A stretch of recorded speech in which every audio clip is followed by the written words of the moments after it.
Hello, hello, hello, hello. Hello, everybody. How are you? Good. Welcome. Welcome to panel number 3104, title Immigration, Close the Door Behind You. First, I have to read something and apologize about the location confusion because in the app it was at Wolf and in the magazine it was here. So thank you for coming. We're going to have some people coming in. In this CWA session, we will utilize both the CWA app on these things and a note card system to receive questions from the audience. To ask a question in the app, simply select the session in the schedule, tap Q&A, and then insert and send your question. And what I do is I kind of look for patterns of questions if there are lots of questions. So if your question doesn't get addressed, don't take it personally. You may also raise your hand to request a note card and pencil from one of our producers. And if you're a student, please note this in your question because we give priority to students. And please make your questions brief and to the point. And also, I was asked to ask who here went to the session yesterday titled Who Belongs with two of these panelists. Raise your hand if you were at that session. Okay, so only about 5 people. Okay, so they were worried about being redundant, but take it, you guys can be redundant.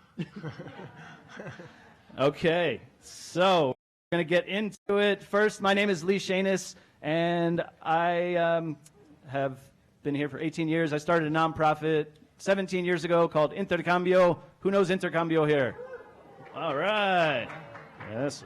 So for those of you who don't know, Intercambio is a nonprofit organization that creates real, meaningful, life-changing connections across cultures, across languages, across nationalities. The way we do that is we train volunteers to teach English. People teach one-on-one, go to people's homes and at group sites, and it's really based on a two-way learning thing where everyone's learning and growing together. So if you're interested in that, let me know after. I've got a couple cards. It's a really important thing we can be doing right now. So let's get into it. Our first speaker is Reza Ramazani. I do my little football announcement. Reza is originally from Iran. He got his PhD here, University of Colorado. He got a bunch of awards here. Go Buffs! Go Buffs! And he has taught international and environmental economics since 1986, has done a lot of amazing work. His full bio is in here, and I'm going to let him start. Good morning. Let me start by saying it's always wonderful to come back home to this wonderful city and a wonderful university. I think this is a very important topic for me, and I think in some extent an emotional issue. Let me start using my dry sense of humor, which has been very effective in my teaching for the past 35 years. I'm glad you pronounced the name of the country correctly. It's Iran and not Iran. So a lot of people making fun of the economists, they're accusing us not being able to predict the future. We always predict the past. But I'm exceptional economist. In 1977 in Iran, when I finished my undergraduate degree in economics, I looked at my crystal ball and I predicted that the mullahs are coming. So you know what I did? I ran very fast out of Iran. Do not give up the day job. Thank you. But the reason I'm saying this is an important issue for me, an emotional issue, I think we have a fear of immigrants. And I want you to look at me. And I'm going to stand up. I'm one of those questionable character, a scary Iranian, that some people want to prevent us getting to this country because they're afraid people like me might harm some of you. Let's assume that a statement is correct. And if I wanted to harm any of you, I would have done it long time ago when I was young, strong, and good looking. Look at me. I'm an old fart, forgive me my language. So you have no reason to be fearful of this immigrant. I don't know about the others, but I want to come clean and tell you. Now, on a serious note, people who are against and for immigrant, you know, they talk about a lot of things. As a professor of economics, obviously, economics is one of the factors, but also is a political issue, is a moral issue, and we have to look at all of them. And I want to come clean and make the following statement. Those who oppose to more liberal immigration policy or path to citizenship for undocumented workers in the United States are concerned about 3 additional things besides we are taking their job, we are lowering their wages. One of them is a question of fairness, and I totally understand. I can use my own experience. For example, my brother and his family tried to get this country following the legal process. They waited and they spent a lot of money. Both of them are educated, they have a little bit of money, you know, and faithfully waited until they go through the normal process. And then there were some changes in the United States foreign policy. They are banned, they are not able to come. So those people might argue, look, you know, the question of fairness. And I think, you know, we shouldn't dismiss it right away. Pause a little bit and say, look, you know, is it fair we let this person come and not the other person? When we talk about the origin of country, religion, and other factors. So I think one is that's one issue. The second one is the sanctity of the American law. Some people get upset like, look, you know, this is really not, you know, right when people come to this country illegally. So I think we have to pause and look at that issue a little bit and not miss it right away. Third one is the integrity of American culture. That can go either way. We've got to be very careful because that loaded statement, integrity of American culture. I think a few months ago, a politician, I won't mention his name,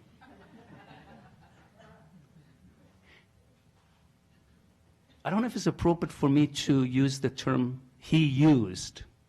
We don't want people from, can I say it? Shithole countries, but we want people from European countries. So is that really, really related to culture, or we're looking at the race, we look at the religion, or we want people who talk like us? Not people like Reza, probably, because you folks already notice I speak with Bostonian accent. Being in Vermont and having a lot of students from Boston area, and I'm a little bit darker, you know. I think that's, I don't know if there are other differences, you know, but you guys make that decision.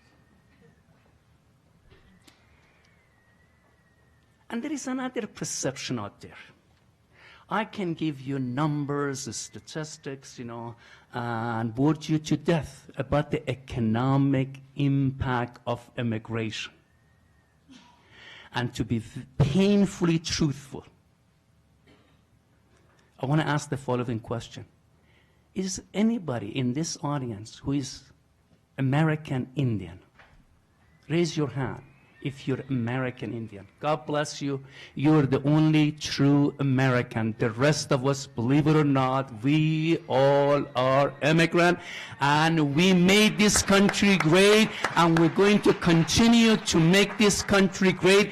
And I'm not just talking about my feeling. I can back it up with facts. And that's what I tell my students. Our teaching or learning should be based on fact. Evidence-based teaching, evidence-based learning. When you make this statement, I want you to tell me, how do I know you're telling the truth and you are not giving me the exact number? We are living at the age of alternative facts, and we have to be extremely careful. And my students have a responsibility to make sure I'm an honest broker. Now, I'm going to make this a statement, but if you're interested and if you have time, I will talk about numbers, why I think immigrant, not only the skilled workers, but unskilled workers do a great job and help our economy and make the life of us as educated people much easier. We can look at Boulder as an example, for example, but I have a lot of.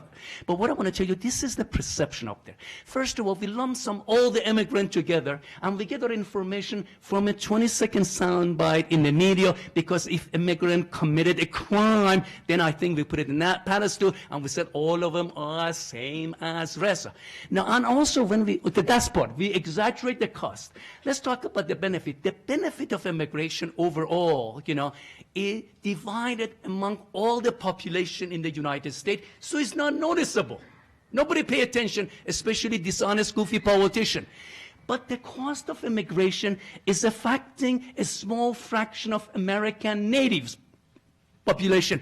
And, uneducated, low-skilled American workers, they lost their job because of Reza. And then what we do, as a dishonest politician, we put it on the 6 o'clock news, and he said, look what those damn foreigners have done these countries. They come here, they get our job, they lower their wages, they create a lot of crime. And I don't think that's the complete story.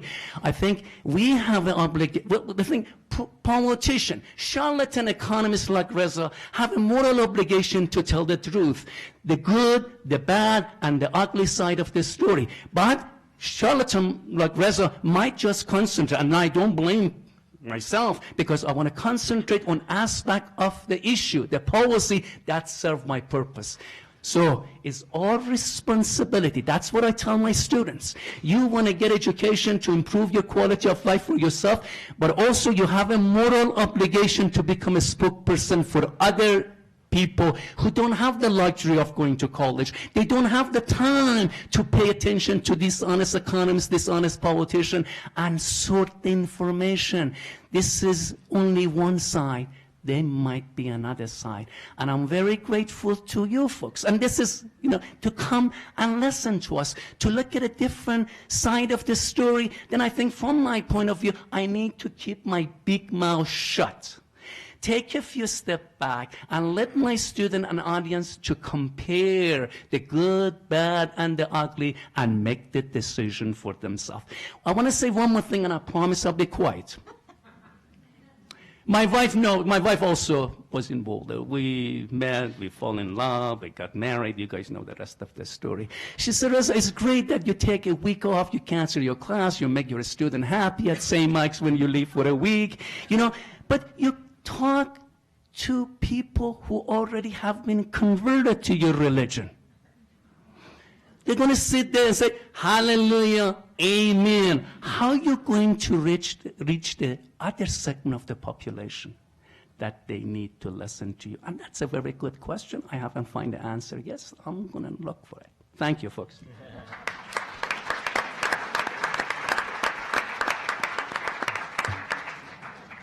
All right. Our next speaker has dedicated more than 30 years to meeting the healthcare needs of agricultural workers and other underserved mobile populations.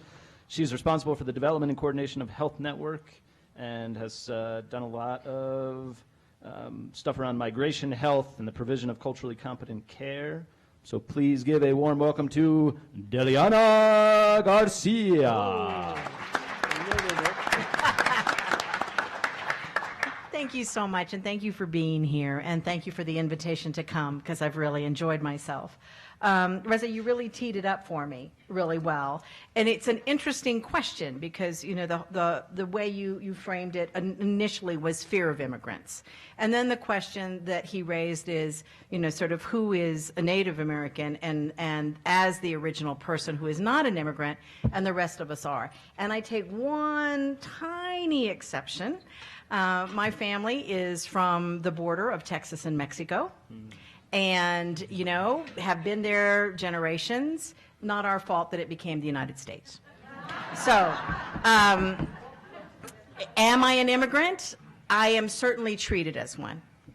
And my family is certainly treated as if they are. And so the title of this session was, closing the door behind us. And really, my experience has been an effort to close the door in my face. And so what makes it really emotional, again, at this age, is that when I grew up in El Paso, Texas, there was truly a sense of community on both sides of that international border. And the international border did have a river. The Rio Grande then ran water, and there was a bridge, and you did have to cross over, and it cost you a nickel to go, and it cost you a dime to come back into the States. And when you passed through, you had, they say, nationality, and you had to say American, even though you'd just been in America. We're not going to go there. And then you could keep going. It's all America. It's all America. Canada, the U.S., Mexico, it's all America. It is really hubris and a little bit of, you know, ego on the U.S. side to believe that they are the only ones that can claim to be Americans. There's a really wonderful movie. It's in Spanish, but it has subtitles. And the English translation is, Susana, You're Killing Me.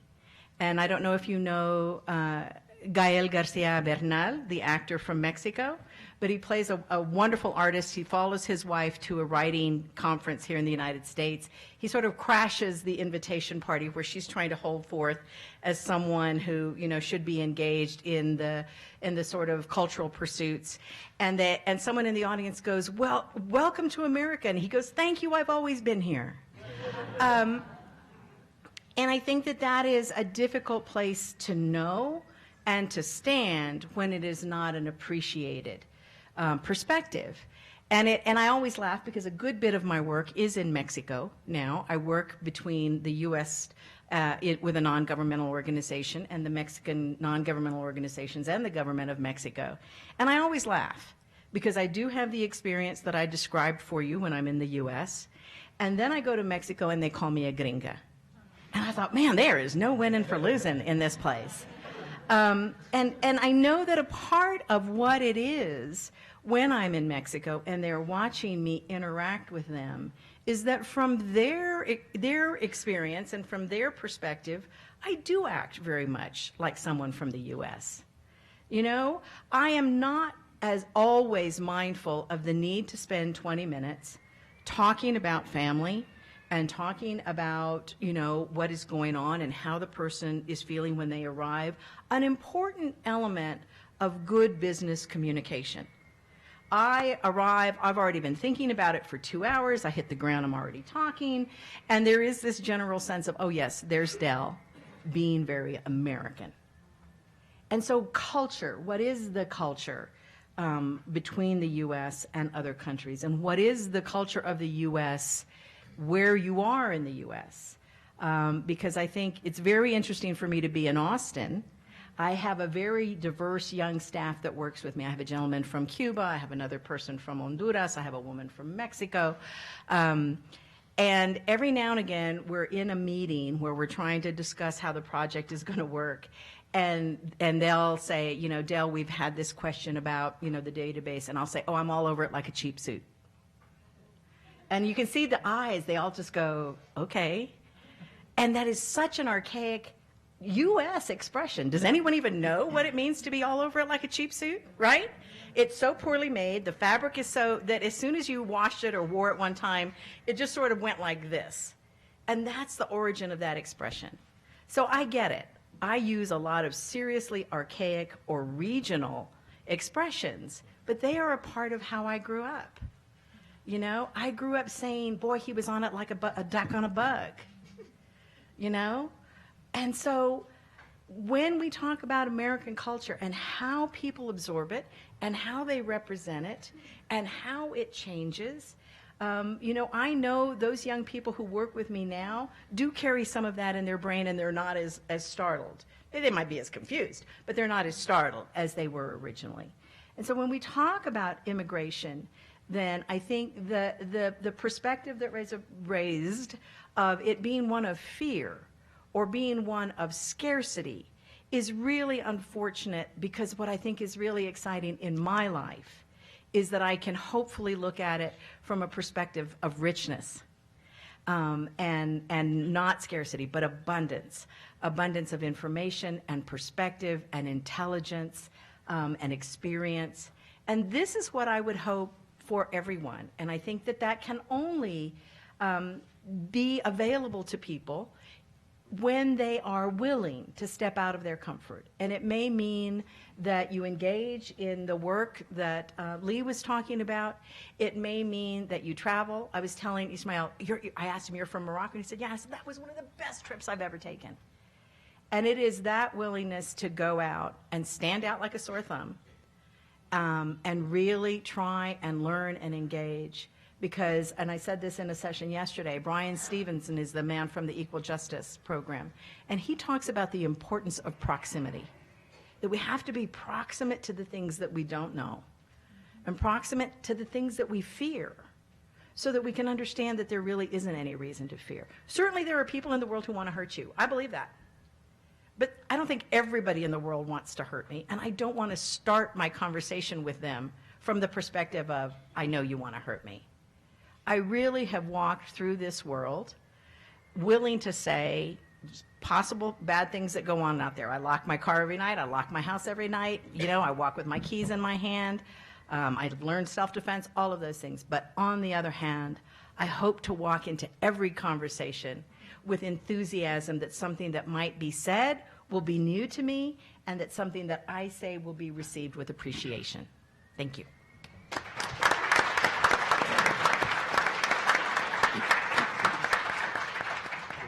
All right, thank you. Our last speaker is a professional soccer referee. Yes, I know, it's a tough job. Also lives in Austin, does some really cool work around interfaith dialogues and community outreach programs there. Came to the U.S. from Morocco at the age of 18. Please give a warm welcome to Ismail Elfa.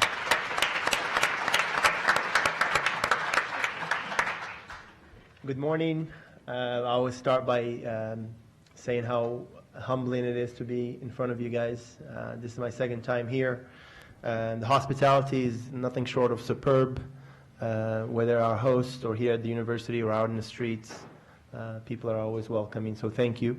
The students that are around here or listening, thank you for what you do. It's a fantastic job, so you guys give them a round of applause. They're all volunteers.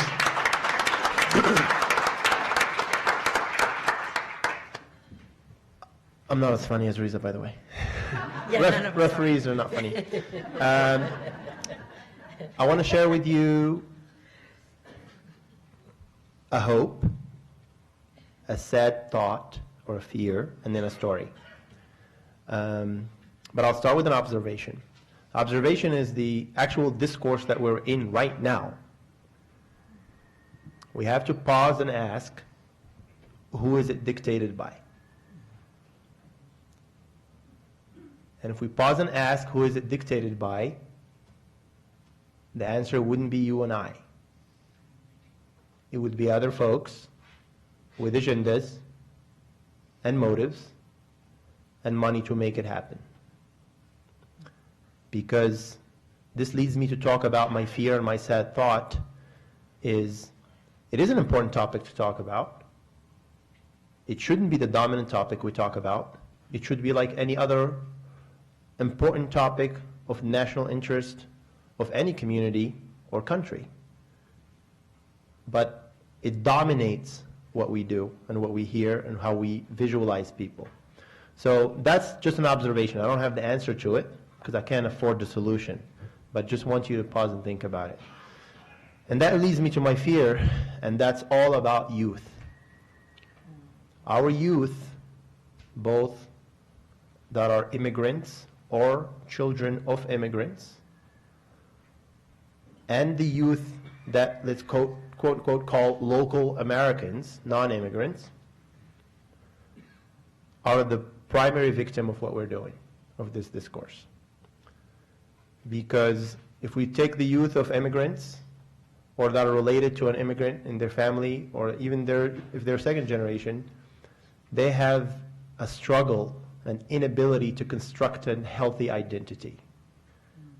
Because they're either not American enough, or not Moroccan enough, not Mexican enough, not Muslim enough, not Catholic enough, or whatever it is. Their close circle demands of them to be one way, but they want to blend in. They want to be cool. They don't want to stand out. They just want to be teenagers or college students.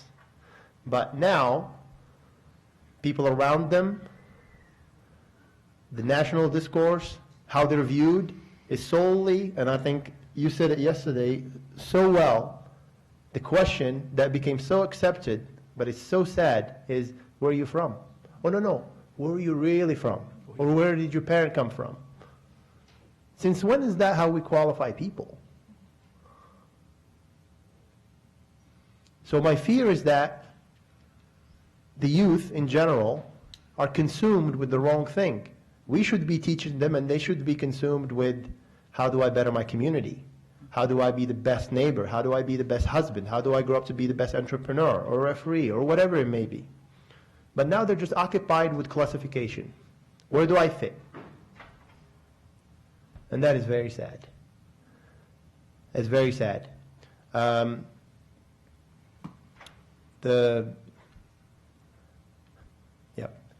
The statistics are sad, so I'm not going to share them, but you get the sense of the danger of what we're doing with this discourse and why we're having it.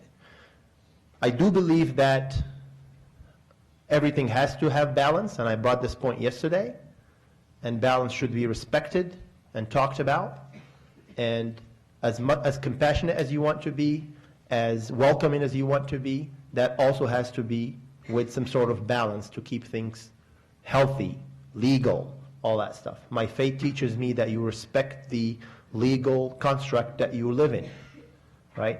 So if a person, like he said, comes into this country, or any country, they have to come in the right way so that it's fair for everyone. That I believe in as well. And I want to have a 12-year-old son, I want him to always respect the other side, challenge the question, control the question if you can, but also have the balance to make sure that the views that we have are healthy so that they can benefit everyone. And then I'll share a story. In Morocco, in the streets, she's been there. I think in a lot of places they do this, but in Morocco they're fascinated with their roasted nuts and peanuts and almonds and all this stuff in the streets. And my dad once brought me, and they serve it to you in newspaper, old newspaper or cones. I don't know how they make them. They take it's a paper, a newspaper, or a magazine, and then all of a sudden it's a nice cone. Here's your roasted peanuts. In that case, it was almonds. So my dad brought one home for me. He knows I like them. I open it, and there's this thing called United States Diversity Visa Lottery. I'm like, okay, what is this thing? I'm just finishing high school. Most Moroccans go study in France because we speak French, etc. And then there's this thing. He goes, oh, won't you apply for that? I was like, okay. It's easy enough. It was so easy. You just send your name, and then if you get picked, then that's it. No, that's not it. And some people make it look like it's so easy. Okay. So I'm going to walk you through the process very quickly. Your name gets picked.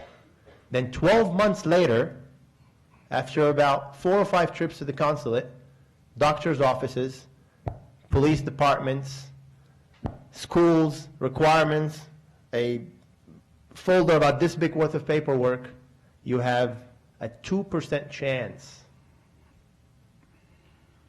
of having that lottery visa that seems so easy to be accepted into the United States of America.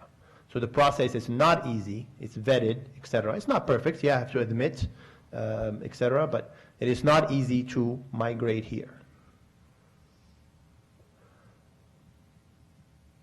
And the story ends with what Reza started with is, and I think we alluded to the richness, or how do I enrich, is to come here and become one of only 5 referees that are representing the United States, and I represent the United States, not Morocco. When I go to Costa Rica, Panama, England, China, India to referee, that's my simple contribution. And no one should ask me where you're from. I am here as an American referee, period. And they don't over there. They really don't. I just came from a tournament in Costa Rica. No one, my name doesn't count American. No one asked me where I'm from. Just an American referee. But why do we ask that here all the time? And why is that accepted? So that's my challenge. And I'll look forward to hearing more from you guys. Thank you. Thank you. Thank you.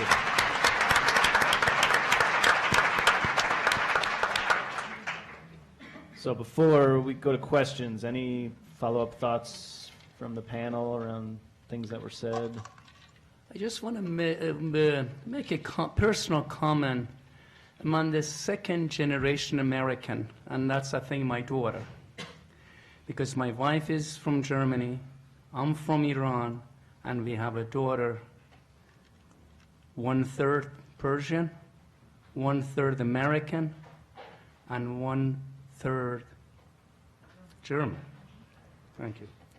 And as during K-12, she had a very difficult time to identify herself. She was confused. She didn't know she was Iranian Persian, she was American, or she was German. And absolutely agree, that causes a lot of problem for young people. They feel they live in nomad land.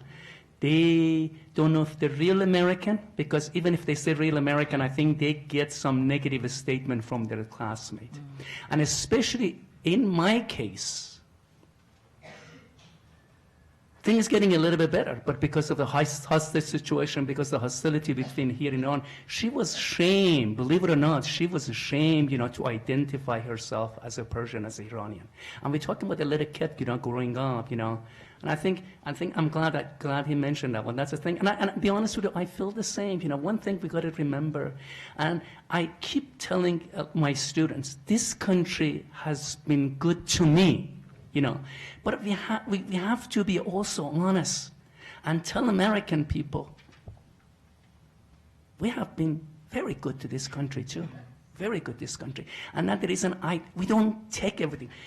A lot of us, especially the educated, hardworking immigrant, they are not expecting a handout. They contribute a great deal. Not only the economy, not only the social aspect and the culture, and if I may add, the diversity of all the food. Can you imagine you have to eat mashed potato and gravy so many times during the month?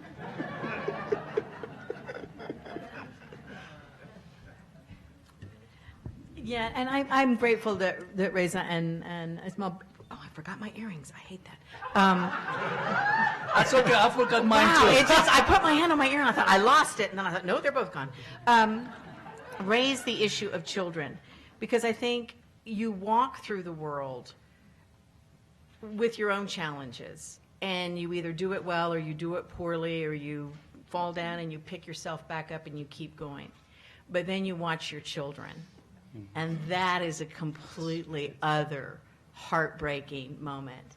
And we were on a panel yesterday, and I made a point of saying, my son's dad is Irish. Irish Catholic. So my son is a Mexican, an Irish Mexican Jew Catholic. But his last name is Garcia, because he took my last name. And I made the point yesterday that I am both grateful and then sort of embarrassed and appalled that at night when I'm falling asleep, which is the darkest moments, I think, in a parent's life, when you're there and the things that you've been able to set aside all day flood back. And he's out in the world, and I don't know what he's doing. He's an old guy now. He's 29. But I do have this thought that I'm so grateful that he looks white at a distance. That he's fair. He's almost translucent. I remember taking him as a baby to the doctor, and he's like, what do you want to be wrong with this kid? And I said, he is so pale. And he's like, look at his dad. I'm like, okay. So my son is really... It was outside of my experience, and I watch him now, and I am really grateful that he has that as a protective factor, and that is a shame.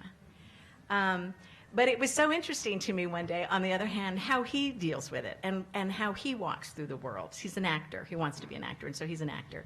And he came in and he goes, well, just, you know, the absolute irony. I got cast as the white guy that persecutes the Mexican dude. And he goes, you know? So it is us, it is how we confront it, but then in those really dark hours, it's our children.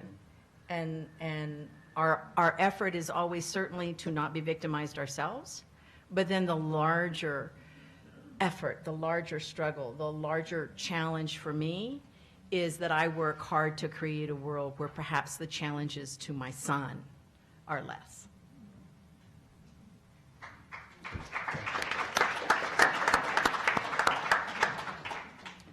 All right, thank you. I'm overwhelmed by good questions here. So, and there's a few patterns that I'm starting to see. So a couple questions from students kind of have to do around numbers. There's a fear that refugees are coming in batches. There's a fear that people are, you know, hordes of people are coming across the border. There must be some kind of limitation around immigration. What does that look like, and how should we be talking about that?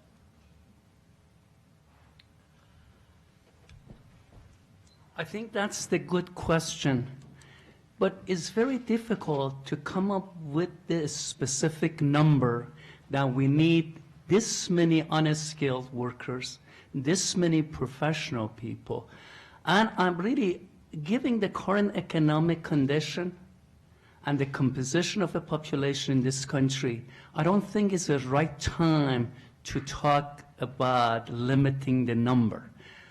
As a professor of economics, we look at the demand and supply, and we're looking some facts. For example, the baby boomer like myself, you guys are the young kids, you know, but baby boomer are getting older.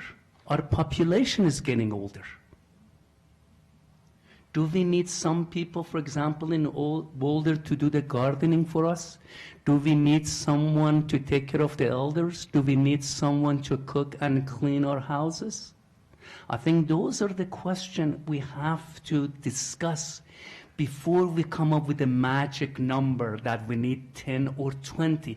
So that's, I think, is a problem I have as a professor with my students, because they and the problem with the 6 o'clock news, now we have a news for conservative, we have a news for progressive, so you tell us what kind of a news you want and we will deliver it to your house. So, and that reason things get a little bit muddy. So what we got to do, we shouldn't dumb down everything in a 20-second soundbite that sounds good. These are very complicated issues. So we need to have an honest, open discussion to say, well, before we just say, okay, it's easy for me, 100, we want to close the door. But we got to find out what is happening to the economy. The 100 might be appropriate tomorrow, but if the population changes, economy changes, that number might not be acceptable. And a simple example, this is also part of the income inequality in this country. Now, educated people who go to colleges and universities, educated people, they married educated people. For example, somebody told me, oh, the doctors, my daughter is finishing a medical school, a little bit bragging, I think in a few months, and her future husband is going to be a doctor too. In old days, the doctor married the nurse, but now the doctor married the doctor. So they are professional people, and the most skilled workers are women, folks. The number of the skilled women is increasing, and they are marrying a skilled man, so they are too professional, are busy, contributing to our economy, they are very productive, they are making a lot of money. So they want to live in a city, maybe like Boulder or someplace else, that a lot of lowest skilled immigrants are available. because those immigrants provide the opportunity for these professional people to concentrate on their main job, for example, working for Google, and they contribute a great deal to our economy. They are productive people. It doesn't make sense for them to do the gardening and take care of the elder and the children and cleaning the house. So it makes a lot of economic sense. We hire those unskilled people, ask them to do the work, so what happens? We improve their life, and we improve the life of American native. So I have a little bit of problem with that coming with an artificial number at this point. Thank you. Any other thoughts on that one? Before we go to the next one? So, Reza, I think we just met. I like you a lot, but I couldn't disagree with you more. You're one of the few. You're one of the few people, and my head just got bigger. I'm gonna have a problem leaving that door. But go ahead. No, but in all seriousness, I couldn't disagree with you more.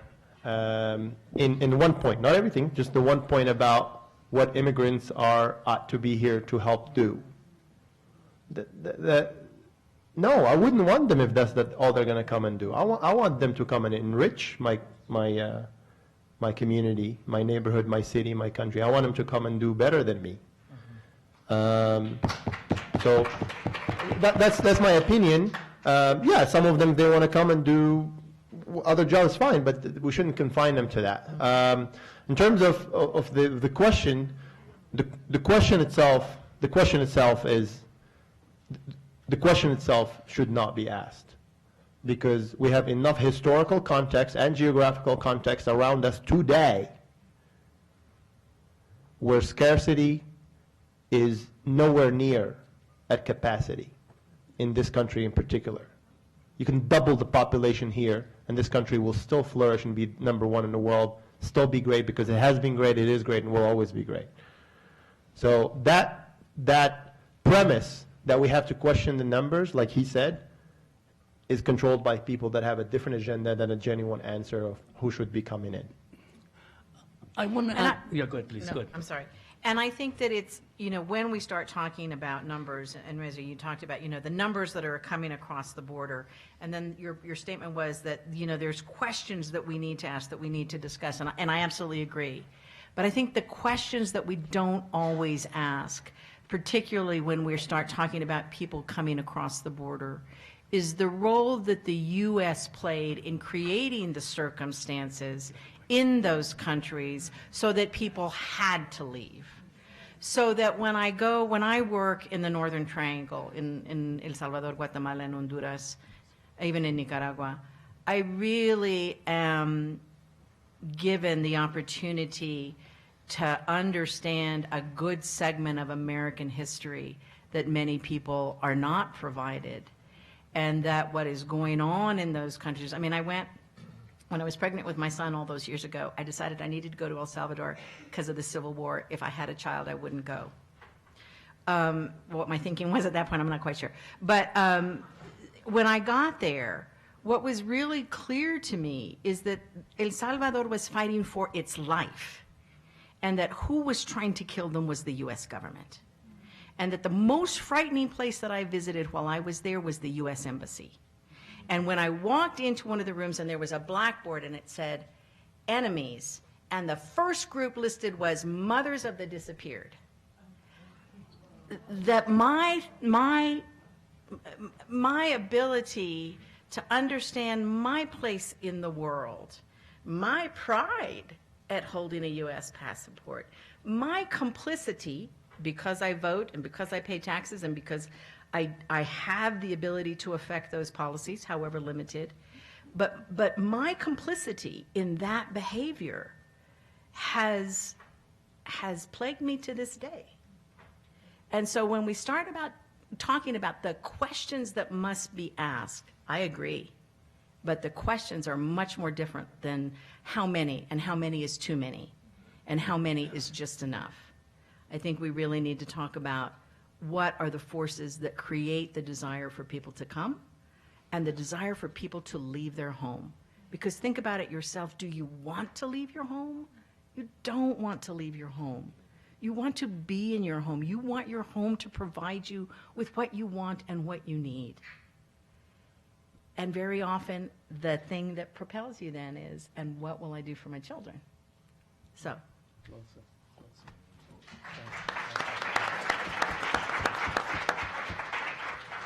Okay, the next question here I have in about 20 different forms. Aha, one more. And it's around kind of what you mentioned, Ismail, about the question of where are you from? Okay, so a lot of people said, I feel like this is kind of a way to get to know people. I get asked this all the time. I'm from here. As a person who runs a program that offers a lot of English classes, every English curriculum, day one is always, where are you from? And then some other questions around that are, why are the kind of, around the identity,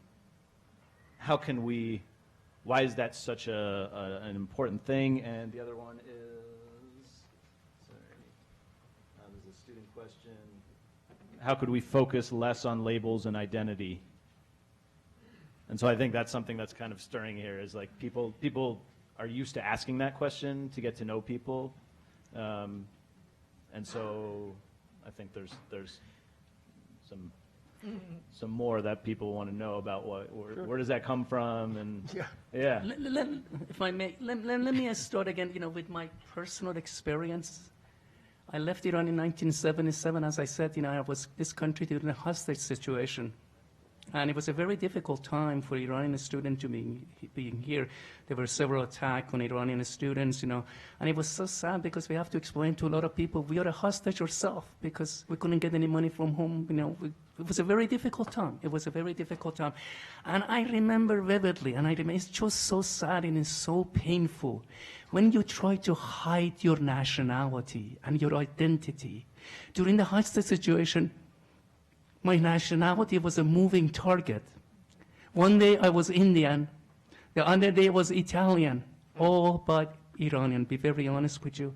And it wasn't only because, I was fearful, because I experienced a lot of evidence. That's what happened, in Denver area, not much in Boulder, but in Denver area, the attack toward the Iranian student. And we were innocent by, I don't know, but we were innocent. And I remember, and that's the reason I'm so grateful to economics department and this university, because I could have not made it without their generous help, not only financial help, but the moral help, emotional help I got from this school. And those are the things, a lot of us as an immigrant, we are very grateful, and we owe a great deal to this country, and I don't want to live in any other country except in the United States, even giving all the challenges I have to face every day, even in Burlington, Vermont. Thank you. can I step in? And I think that from my perspective, we really, this is complex. We need to look at complexity. We need to not be afraid of complexity. And that when I talked about it, Ismail was, remembering the story, and it was based on the story I told when we were starting here, is that it's all context, it's intentionality, and it's subtext. The story I told yesterday was when I do a lot of public speaking, and I engage, because I do so much work in migrant health, invariably, over the 30 years that I've been doing this, people have said, so, where are you from? Yes, I understand that. And then there has been the moment where somebody has said, well, where are you from? And I say, I'm from Texas. And they're like, yeah, but before, where were you from? Implying that I'm not from the U.S. Nope, always been from Texas. And the piece that really solidified my understanding of the intentionality and the subtext was the third question. But where were your people from? So that we do have to examine our own intentionality in the question. Because I don't mean to say that you can't ask me where I'm from. You're in a college town. A native Boulderite is really kind of exciting, I come from Austin. A native Austinite is really kind of exciting because people have come here from other places to be at the school. So there is a natural element to it. But I think what I'm asking for is us to really examine our intention in asking the question. and for us to really think about and examine the intention of when that question is placed to someone else in front of us. And that's all.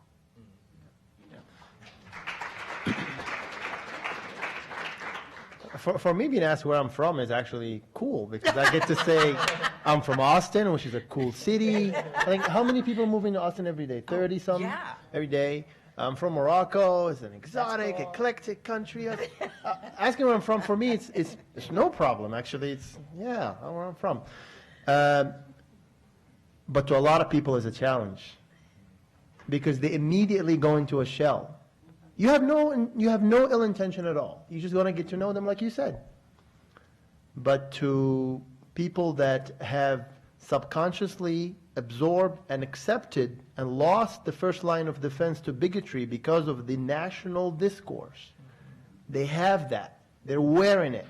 And when you call them where they're from, you are poking with a knife at a very fragile suit.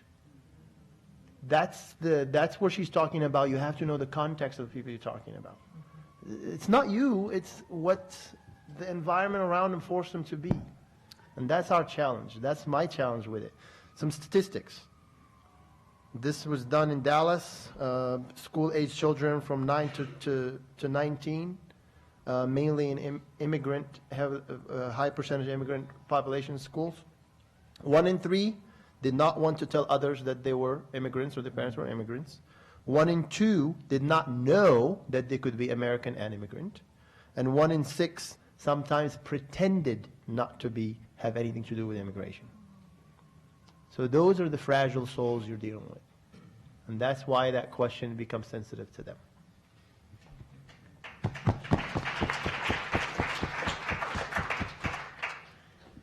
All right. Next one has to do with race and religion. Yeah, I figured you might have something to say about that. And how that plays into this and the idea of the perpetual foreigner and getting asked the question, no, where are you from? And Can I tell my story from yesterday? Please, yes. I hate to repeat myself because people were here yesterday. Rarely when I walk into a room do people go, oh, a Texas Mexican Jew.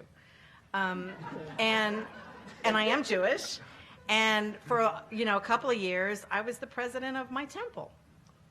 So I represented my congregation out in the larger Jewish world.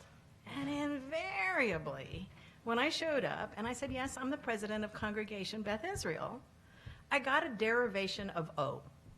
O? Oh. Oh. Oh. And so I would always say it and wait for the O because I don't know what it was. It was surprising, it was disarming, it was discouraging, it was like upsetting. I don't know what it was. But there is this whole perception that religion is limited by family of origin in a country. But if you look at Mexicans, then you can never look at anyone from Mexico and not see the tension between the indigenous and the Spanish. And when you look at the Spanish, you cannot look at them and not see the tension between the Jewish and the Moors and the Catholics. This curly hair came from somewhere, and it wasn't indigenous. So I think that's the piece that perhaps for those of us who stand outside of what is considered typical for our appearance, it is tiresome. It's just tiresome, So, yes, ma'am. How is it that you're Jewish? How are you Jewish? And I go, you know what? It's matrilinear. That's all I can say. So it is discouraging. It's really discouraging. I want to piggyback, what you said about the perception. And I think that's our biggest problem. Being Muslim, I think it's a curse in this country, especially if you're an immigrant. And I think a lot of people have this perception about Iran or Persia that all of us are Muslim, which is really not true. We have a lot of Jew, or we used to have a lot of Jew when I was growing up in Iran. My next door neighbor was Jew. We have a lot of, and our main religion as a Persian was Zoroastrian. We worship fire. The similarity between us and Arab is the religion. When the Arab invaded Persia, and they brought their religion. So I think a lot of people think we all are Muslim. And I want to give you an example about the perception. And this is a perfect example I use in my statistic course.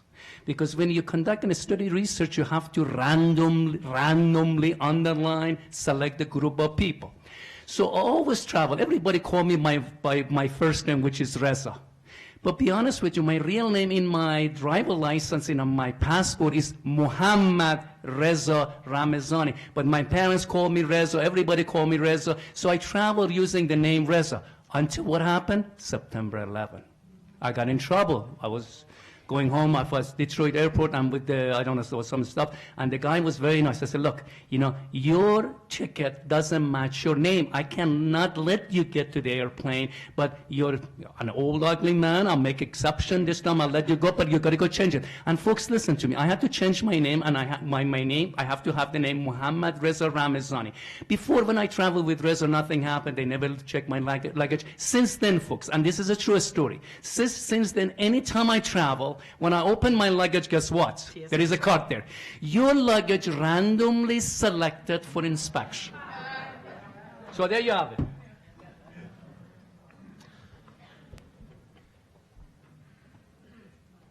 Islam was the best thing that happened to Trump, and Trump was the best thing that happened to Islam in America. There's the perspective of an American Muslim. I'm not a theologian. I'm just an average Mo.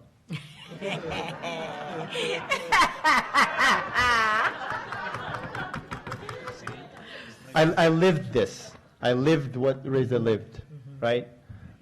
They think I'm Puerto Rican or Brazilian, so I don't get a lot of it. But when I'm traveling with my wife, with her fancy Gucci scarf, hijab, Muslim, we're Muslim, 100%. There's no, so I know what he's talking about.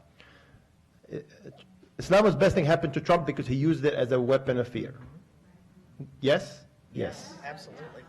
Trump was the best thing that happened to Islam because it woke up all the sleepy Muslims that were hiding their identity, and now they are involved in their community to make it better.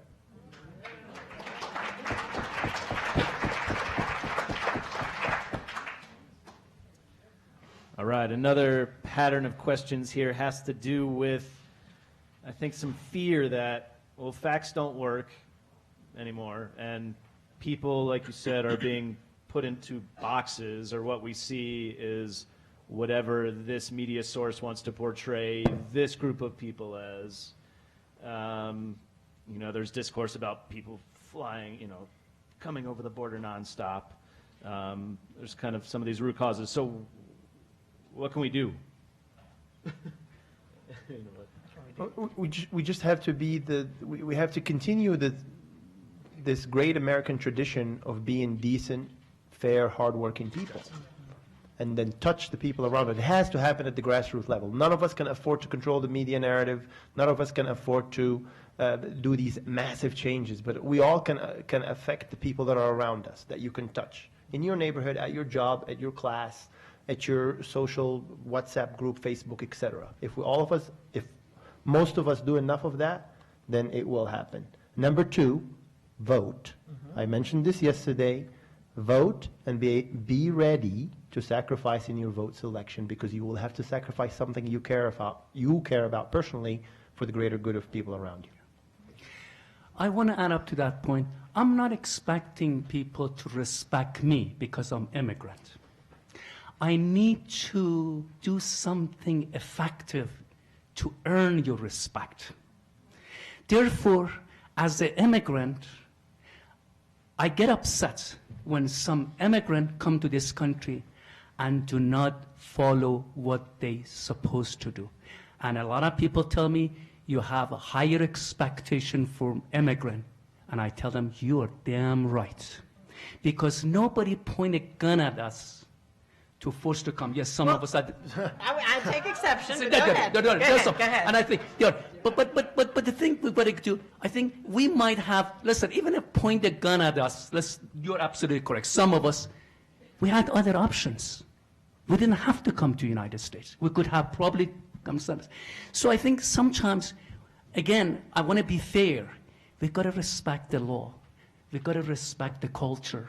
Even we disagree. For example, I'm Persian. When people come to my house, we ask them to take their shoes off. You know, people might not like it, but when you come to my house, at least you should show some decency to show respect to my culture. And I look at it that way. Maybe it's unfair. Maybe, you know, I'm saying something totally wrong. But I think it's a two-way street. You know, when we come to... And that is the point. It is a two-way No, street. no, I agree. And No, you I have agree. to feel the No, respect absolutely. back. Because then I have more ammunition. I said, folks, I have been nice to you. I follow the law. I follow the your culture. Therefore, you have no reason to be fearful.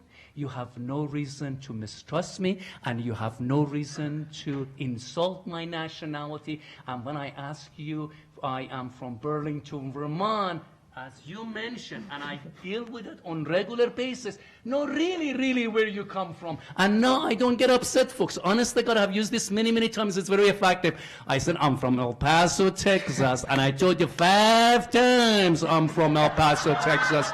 And listen, it worked. Many years ago, one of my former students sent a postcard from El Paso, Texas, and this is a true story. I have it in my office. He said, Reza, I was passing through your hometown. I thought you'd like a postcard from your hometown.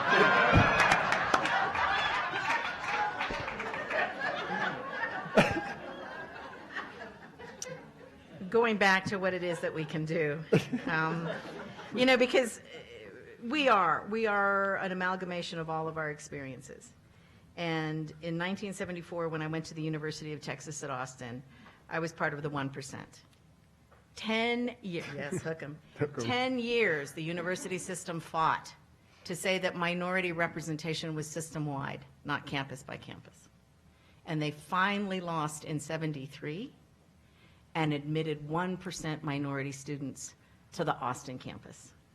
So me and 490 of my closest friends were admitted. And so I lived there and was fortunate enough to drive a sky blue Mustang. And so the second year I was in Austin, I lived off campus, and it was midnight and I was alone. And I got to the corner, and you know, at midnight in some towns, the lights they just blink. So I was blinking red. I saw a police car pull up behind me. And I went ahead and stopped, and I turned the corner. As soon as I turned the corner, his lights came on. And he pulled around in front of me and cut me off and didn't get out of his car. A few moments later, another car pulled up behind me, and they both got out with shotguns. Now, I'm 61, so that was a long time ago. That was 40 years ago. But it's an experience that stays with you. So that what I think we do now is that we create a safe space for young people. That while I am scarred by my experiences, certainly, I want the young people who work with me to not be scarred as well. Amen. And so what I can do is create a space for them to be successful, to feel mentored, to learn, to be, you know, to advance. Sometimes it's unpleasant for them because I think everyone needs to learn how to write. The number of young people who don't know how to write really makes me crazy. But where I really want to work and understand that for me now, in many ways, it's too late to erase those things.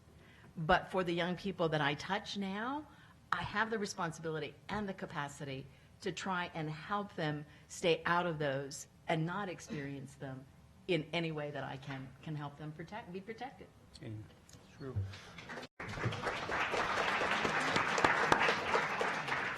There's a fair question to also ask, and I was going to open my whole opening remark or on this one, but I think this is a good opportunity. Is what can or should the immigrant communities should be doing to help with the situation? Because we make some mistakes as well. We do, and I'm living them within the Moroccan, North African community, which kind of tends to hang out together because of soccer. So all of North Africa down to Somalia just hang out together because they play soccer. And there are some tendencies that are wrong, that are not helping the situation. And you can all summarize it in the sense that some of them just kind of form a shell and live within their shell for years and years and decades. Who they hang out with, what they talk about, how they talk, who they help, who they care for. So those are some of the mistakes that we make as recent immigrant communities, is that we're selfish. We just only care about us. Which I understand they have to prioritize. I understand they have to prioritize. And I understand they have insecurities. I understand all of that. But let's say they had to prioritize and they couldn't do that. But me and my 12-year-old son and his generation cannot make the same mistake. They have to get out of that shell. They have to help positively affect the community around them. And I cannot teach him to just hang out with Moroccans and North Africans.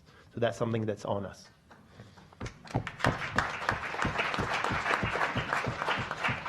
All right, we have a student question that hopefully is a quick one, kind of changing gears, but it's an interesting one. Why don't we consider immigrants from certain parts of Central and South America as refugees if they're escaping certain situations? They are refugees. But some are, yeah. They are refugees because, as she explained, they're escaping situations where, here's the deal. It's not that just they can't stay in their country. They can only come here because here's where they were promised protection because of what they were doing to serve our national purposes here. So they are refugees, but they don't serve the, they don't serve, it doesn't serve the, let's call that unnamed group that wants us to think about refugees one way. It doesn't serve them to target those guys. It helps them to target other guys from other places because it helps their narrative of their religion and race, etc., versus someone who's, but they are refugees, they have the same struggles, etc., but they're not there. Right, but to come as a refugee, to come seeking asylum, all it does supposedly is guarantee you your day in court. What is truly the case is there's only ever been in history one case of asylum granted to a Mexican. Wow, really? Okay? So when you talk about the rule of law and the procedure, which is that you were told you could step into this country and say you seek asylum, you come as a refugee, it is supposed to initiate an entire process where legally you go through those hoops. What they're doing now, of course, in many cases, that if you claim refugee status, you are incarcerated in a detention center, and it can be years before you see the light of day. And what the U.S. government is doing now is they're separating young children from their mothers in order to encourage self-deportation. So again, I ask us to look deeply at the questions, the motivations, the practices, and the outcomes. If, as a country, we hold through our laws that there is access to the U.S. for refugees and asylees, then let's see it applied across the board to those who come in with a credible fear of danger and respect their humanity in how we force them through those processes.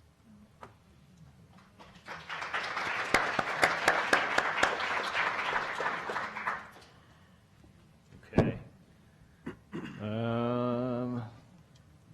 There is, let's see, a couple of questions around assimilation and a couple questions around kind of the undocumented population currently here. Which one would you prefer? Which would you prefer? Assimilation or I'm not pick up qualified to assimilation. talk about undocumented people. I am qualified to talk about assimilation. Okay. But Reza wants to go. I like to just to make a statement, and I think this is important, Of course, when we come this country as an immigrant, we should not forget about our culture, our custom, and our language. And I hope my colleagues don't disagree with me strongly when I make the following statement. We're in a different country. We need to compete with the Native American. We have to learn the language. We have to learn the culture. Even, again, we disagree in order to succeed. And I think that's important. Sometimes people, At least in Vermont, when I talk to some of the teachers, they're upset. They say, well, that might force the family to speak English with their children and not celebrate the New Year and the part of a culture. And that's absolutely is false, because again, I want to use my personal experience. Every culture has good and bad. My wife and I decided to use the good part of American culture, the Persian culture, American culture, and instill it our daughter. And if I may brag, we see the result. We celebrate Christmas. We celebrate Persian New Year, which was just few weeks ago, and has nothing to do with the religion. We celebrate the Persian New Year, the first of the spring, which is a new beginning, and it's a wonderful thing. And my daughter's life has been enriched a great deal. So that's my answer for that question. Thank you. So yeah, so one of the Do you want to say anything? I'll add to that. So kind of one additional question to that is, the idea of assimilation, and I've heard people get really upset with people using the word assimilate, because it kind of implies to some people, like, give up your culture, just, be an American. So there's other terms like acculturation that are a little bit less triggering. But, is the need for people to do whatever you call it, adapt to the culture, the language, become less important? How does it change as our country becomes more and more diverse? Because right now we've got communities throughout the U.S. that were pretty much all white, and now it's all white and Burmese and Iraqi and these other things, fairly recently. So there are pockets of communities that can survive, with their community if there's a critical mass. So how is that, how do you all see that? Well, for me, it's about who controls the definition of assimilation, and when does it become acceptable, and when do you come too short of their standard.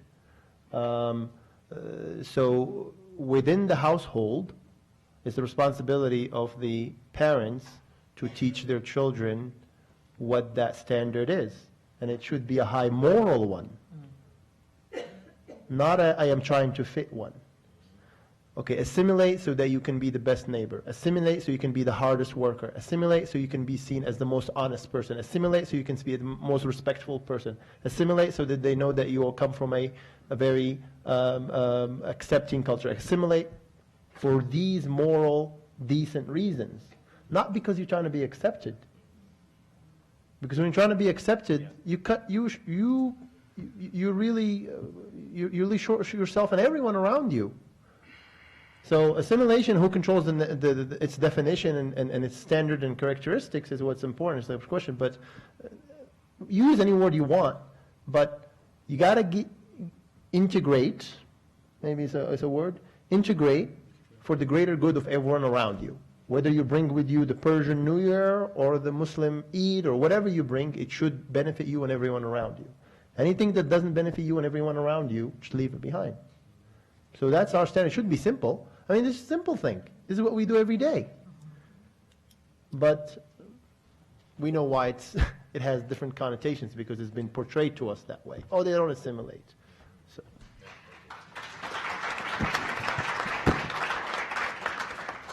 And I feel like the word assimilate is used when really what we mean to say is adherence to nationalism. And so do I assimilate? Golly, I bet I could outreach and outspeak in English any number of people. And we talked about it yesterday, the model minority, that the Ginger Rogers effect of backwards and in high heels. I am well educated, well read, articulate, have a good job, own my own home. All of the elements that are supposed to demonstrate success. And yet the challenge to me, I believe, is truly based on my color, on my family of origins culture, on the part of the world in which I live. That could be me walking through the world with those biases. What I think is really exciting is when you have and you're surrounded by people who want to be citizens of the world. The U.S., to my recognition, is one of the few countries in the world that thinks it's great to only speak one language. To think it's really great to never travel internationally. And so I'm always sort of, dismayed and a little disappointed by what I view as such a narrow perspective of the world. So for me, acculturalism is, to acculturate is to demand an adherence to a nationalism that I can't even define, because it seems to, I feel like I'm practicing my bullfighting when I try to figure out what's going on. So I really do believe that it's something other than gaining those skills, that knowledge, those whatever, that make it possible for you to be successful. Because by God, I believe I got them all. But it doesn't mean that the challenges are any less. So. Thank you.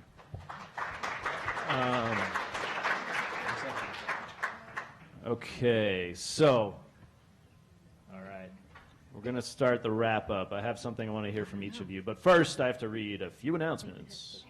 In closing, before we close, I want to mention that the CWA bookstore, powered by the Boulder bookstore, the bookstore is located over at the Mackey lobby and is open all week with books from many of the invited speakers from this year's CWA. And also mention that the CWA is funded in part through generous community support. We hope you're enjoying this wonderful event and would consider a small contribution. It is easy through the CWA app. Just click on the donate tab. All right, back to our panel. This has been an awesome panel. I really appreciate this. And yeah.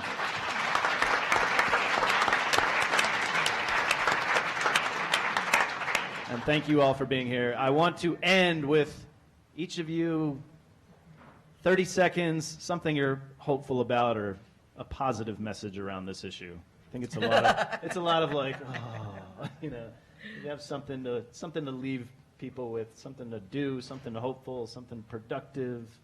Some of that has been shared, but just let's end on that.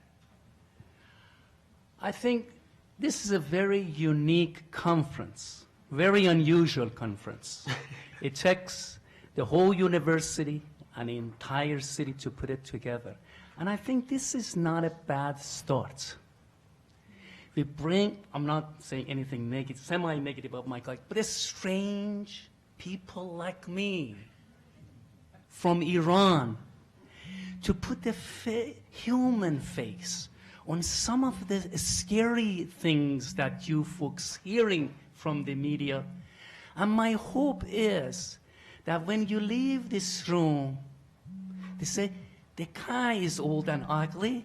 He talked with the Bostonian accent. He's a little bit darker. But behind that, I really didn't see much difference. And maybe 10% of the stuff he said today that comes from his heart might be true.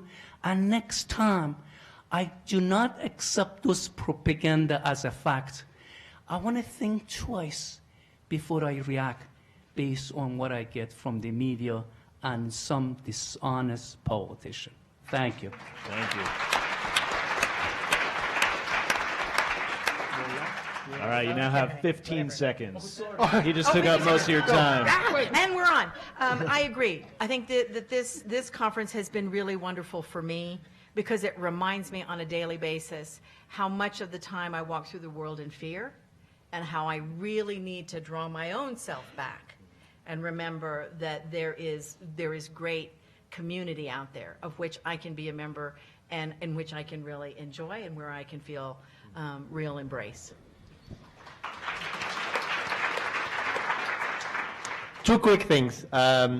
One, state of Colorado should be very proud of a Iranian American to be one of the very few, literally handful, of referees at a World Cup. The world's biggest event is from here. His name is Essie Bahamas. He lives in Denver, and he's been here for decades. All right? Second thing, food. If you want to get to know people, share their meals with them. Absolutely. All right. Thank you, guys. Thank you.